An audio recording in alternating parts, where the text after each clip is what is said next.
Target ng Bureau of Customs na masawata ang mga grupo ng smugglers at tuluyang tapusin ang korupsyon sa kanilang hanay.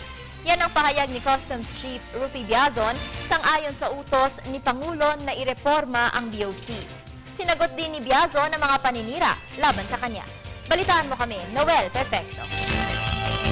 Papatilang si Customs Chief Rufy Biazon sa anumang paninira na binabato ng kanyang mga kritiko at kalaban sa industriya na sobrang naapektuhan na ng kampanya ng pamahalaan kung saan mismo si Pangulong Benigno Aquino III ang ng kampanyang pagbabago gamit ang hepe ng adwana. Sa kauna-unahang pagbabago na pinatutupad nito upang malinis ang ahensya ng lahat ng klase ng katiwalian, mabaklas sa mga grupo ng smuggler at tuluyang mawasak ang sabwatan ng mga tiwaling opisyalis at kawani ng Customs Bureau at ng sindikato ng industriya dito. Inihag ito ni Biazon matapos ang muling ipasamsam ang 12 million o 12 milyong pisong halaga ng mga kontrabando at epekto sa Cebu Port tulad ng ambulansya, second-hand vehicles, second-hand rags at 1,000 at 62 sako ng bigas mula sa Vietnam at China. Ayon kay Biazon, tatapusin na ng adwana ang maliligayang araw ng mga smuggler sa mga puerto sa bansa at ipatitigil na nito ang lahat ng smuggling activities sa Bureau para mabago na ang imahe ng Customs Bureau at maabot na ang revenue target collections nito sa taong 2013. Kung lalahatin natin, walang matitira siyempre sa Bureau. No? And aside from that, at this time, limited lang rin naman ako sa manpower pool that I already have. No? Hindi ko naman pwedeng tanggalin lahat sabay-sabay. Kundi, wala magtatrabaho. Wala naman tayong vacancies to fill up. No? Yung mga taong yan, kung hindi pa naman natin matanggal legally, they still hold on to the items. So, paano ko sila mapapalitan? So right now, medyo limited pa tayo to that process of reshuffling people. Nagbigay na agad ng kanyang reaksyon ang District Collector ng Cebu na si Edward de la Cuesta. Aniya, tutulong sila sa kampanya ng pamahalaan at hindi nila lulubayan ang pinatutupad ng hepe ng adwana.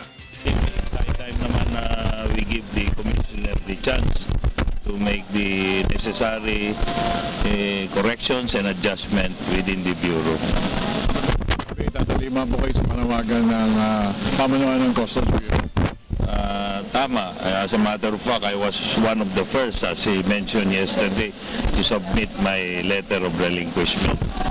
Inahayag rin ni Biazon na maliban sa District Collector ng Ninoy Aquino International Airport na si Attorney Carlos Dinso, lahat ng 53 o 53 ng mga District Collectors at Sub-Port Collectors sa bansa ay tumalima na sa panawagan nito ng kanilang relinquishment papers.